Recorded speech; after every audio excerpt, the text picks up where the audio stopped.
यह कथा जरूर सुने। विष्णु नारद संवाद। स्वर्ग जाने का असली हकदार कौन है और वह कौन सा पाप है जिसे करने वाले मनुष्य को नरक जाने से कोई नहीं रोक सकता। आज हम एक प्राचीन कथा के माध्यम से यह रहस्य जानेंगे। क्योंकि ये मनुष्य करोड़ों पुण्य के कार्य करने के बाद भी नरक में जाते हैं और क्यों कुछ अत्यधिक पाप करने के बाद वे स्वर्ग की प्राप्ति कर लेते हैं। ये प्रश्न युग में मनुष्य को विचलित करता आया है। ऐसा कौन सा पुण्य है जो मनुष्य के करोड़ों पापों का नाश कर देता है और ऐसा कौन सा पाप है जो उसके पुण्य को भस्म कर देता है। यह इसकी कथा मूल सार है। भगवान विष्णु श्री सागर में देवी लक्ष्मी के साथ विशेष नाग की शैया पर विश्राम कर रहे थे। समुद्र की लहरें शांत थीं और आकाश में दिव्य प्रकाश फैला था। उस समय वातावरण अत्यंत पवित्र था। तभी वहां देवर्षि नारद उपस्थित हुए। उनके चेहरे पर चिंता की रेखाएं थीं। भगवान विष्णु ने उन्हें देखते ही मुस्कुराए हुए कहा, आइए देवर्षि श्री सागर में आपका स्वागत है। बताइए आज किस प्रयोजन से पधारे हैं। नारद जी प्रणाम किया और बोले, हे प्रभु, मैं यमपुरी यात्रा करके आ रहा हूँ। यहाँ मैंने एक अद्भुत दृश्य देखा जिसने मुझे विचलित कर दिया। मैंने देखा कि पुण्य आत्मा नरक में जा रही थी और कुछ पापी स्वर्ग में। मुझे यह बात समझ नहीं आई। प्रभु कृपा बताइए, कौन नरक जाता है और कौन स्वर्ग? यह निर्णय कैसे होता है? नारद की आवाज़ से जिज्ञासा और भ्रम दोनों झलक रहे थे। भगवान विष्णु मुस्कुराए और बोले, देवर्षि सागर में कर्म का फल मनुष्य अतिरिक्त उद्देश्य और विशेष पर निर्भर करता है। कई बार जो कर्म बाहर से पुण्य प्रतीत होता है वे भीतर से पाप भी हो सकते हैं। इस विषय में एक प्राचीन कथा कही जाती है जिसे सुनने से वह सदैव मिट जाते हैं। जो इस कथा को श्रद्धा सुनता है उसके कोटि कोटि पाप नष्ट हो जाते हैं और विष्णु लोक में प्राप्ति करता है। नारद जी आनंदित हुए और बोले, हे प्रभु, आपके मुख यह कथा सुनना मेरा सौभाग्य है। इसे ध्यानपूर्वक सुनूंगा और जगत में इसका प्रचार करूंगा। फिर भगवान विष्णु ने कहा, तो सुनो देवर्षि, यह कथा अत्यंत ज्ञानवर्धक है। इसमें मनुष्य के पाप पुण्य और उनके परिणाम का विस्तृत वर्णन है। इसे समझना प्रत्येक जीवन के लिए आवश्यक है। विष्णु बोले, एक नगर में 5 मनुष्य रहते थे। तब वो अपने अपने कर्मों से रत थे। एक दिन असंयोग से 5 की मृत्यु एक ही समय पर हुई। यमदूत आए और उन्हें बांधकर यमलोक ले गए। जब वे 5 यमराज के दरवाजे में पहुंचे तो वहां का दृश्य अत्यंत भयानक था। चारों ओर आग की लपटें थीं, पापियों की चीखें गूंज रही थीं, परंतु यमराज ने अपने सचिव चित्रगुप्त से कहा, इन 5 के कर्मों का लेखा लाओ। जैसे ही स्वर्ग भेजा जाए और जिसके नरक। चित्रगुप्त ने दिव्य ग्रंथ खोले और नाम पढ़ने लगे।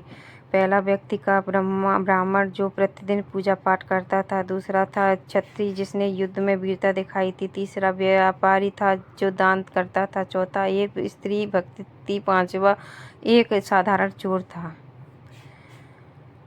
चित्रगुप्त बोले, हे धर्मराज, यह ब्राह्मण जन्म से धार्मिक है। प्रतिदिन मंत्र जाप करता, यज्ञ करता, दूसरों को धर्म का उपदेश देता। यमराज ने पूछा, क्या इसके जीवन में कोई छल या कपट था?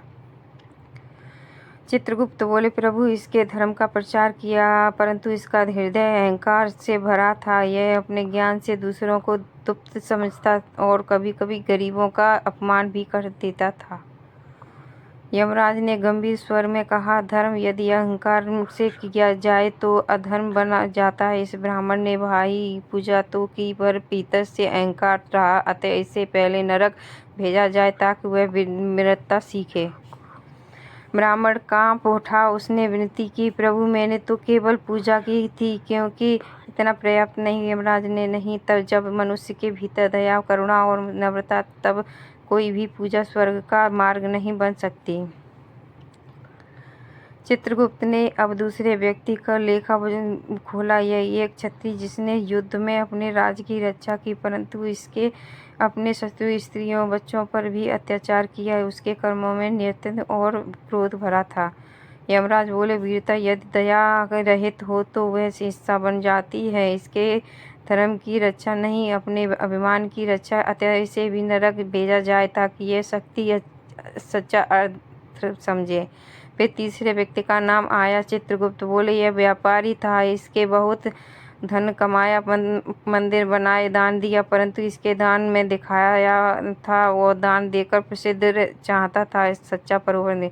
यमराज बोले, जो दान नाम के लिए देता है वह व्यापारी दानी नहीं। जब तक दान में करुणा और स्वर्ग भाव न हो तो तब उसका कोई फल नहीं, इसे यमपुरी में भेजा जाए।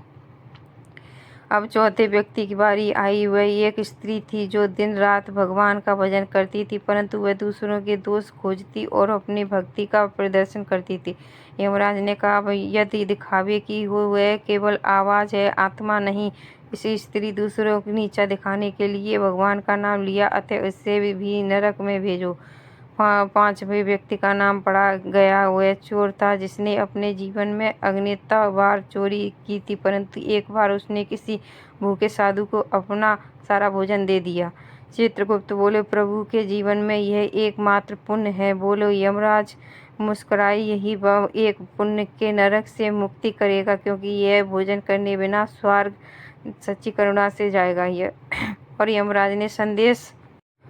और यमराज ने आदेश दिया, इस चोर को स्वर्ग भेजा जाए, क्योंकि ये पल की सच्ची दया हजारों छूटे। यह सुनकर देवर्षि नारद चकित रह गए। उन्होंने हाथ जोड़कर कहा, प्रभु आप समझ गए, स्वर्ग केवल कर्म नहीं भावना भी मिलता है।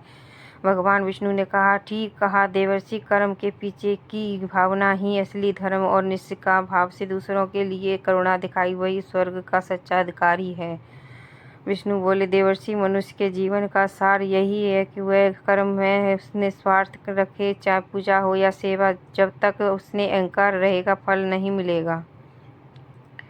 जो दूसरों को दुख में देखकर तुरंत हो जाए और बिना किसी स्वार्थ के उसकी सहायता करे, सच्चा भक्त वही स्वर्ग का अधिकारी है। नारद जी बोले, प्रभु अब यह कथा पृथ्वी जाकर सबको सुनाऊंगा, ताकि लोग बाहरी धर्म पीछे ना भागे बल्कि भीतर की करुणा जगाएं। भगवान विष्णु मुस्कुराए बोले, जो भी इस कथा को श्रद्धा से सुनेगा उसका हृदय निर्मल होगा, उसके पास मिट जाएंगे और परम धाम को प्राप्त करेगा। यह सुनकर भगवान विष्णु ने अपनी दिव्य मुस्कुराहट नारद को आशीर्वाद दिया। नारद मुनि आनंद होकर पृथ्वी की ओर प्रस्थान कर गए। उनके वीणा के स्वर से भक्ति और करुणा दोनों गूंज रहे थे। कर्म के बड़ा भाव होता, पूजा से बड़ा प्रेम होता और धर्म से बड़ा करुणा हो, और जो मनुष्य दूसरे के दुख को अपना समझे वही सच्चा स्वर्ग और अधिकारी है। कमेंट बॉक्स में श्री विष्णु भगवान लिखें। जय